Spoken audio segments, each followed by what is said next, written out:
Here's a disassemble look at a Cooper T-bolt. I took this pin right here, put it in the top, knocked this pin out on the bottom here so that I can pull this back moving lug portion out.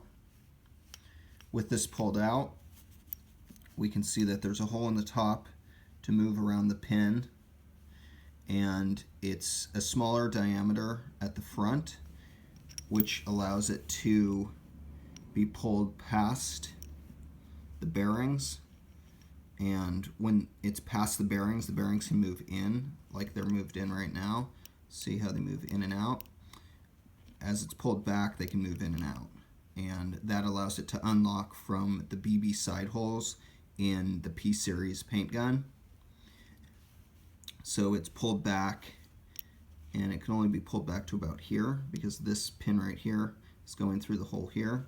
So it's pulled back with the bearings in, and then it's pushed forward when you pull the pump handle forward.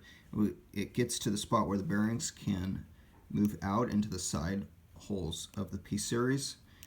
This will move all the way forward, and that will lock it in place so that when you're moving around, your bolt can't move back because it's locked in.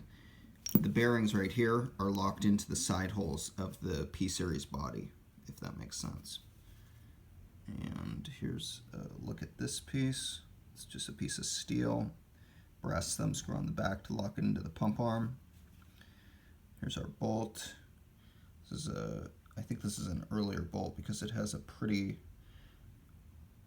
narrow diameter hole in the end of it. There's our lug that catches on our hammer, and then here's our pin or cotter pin that locks this piece in the center in place. When we look in, we can see we just have an empty hole there that extends down to this portion.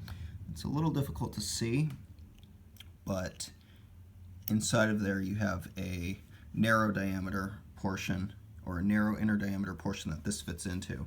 And these, if this bolt were new and hadn't been used very much, I think these would just fall out through the center. They're usually assembled just dropping them in like this, and then you kind of get them into the holes. But since it's been used a bunch from this thing cycling back and forth, I think the inside of the holes are a little like kind of bound up, so the actual BBs can't fall through. Hope that makes sense.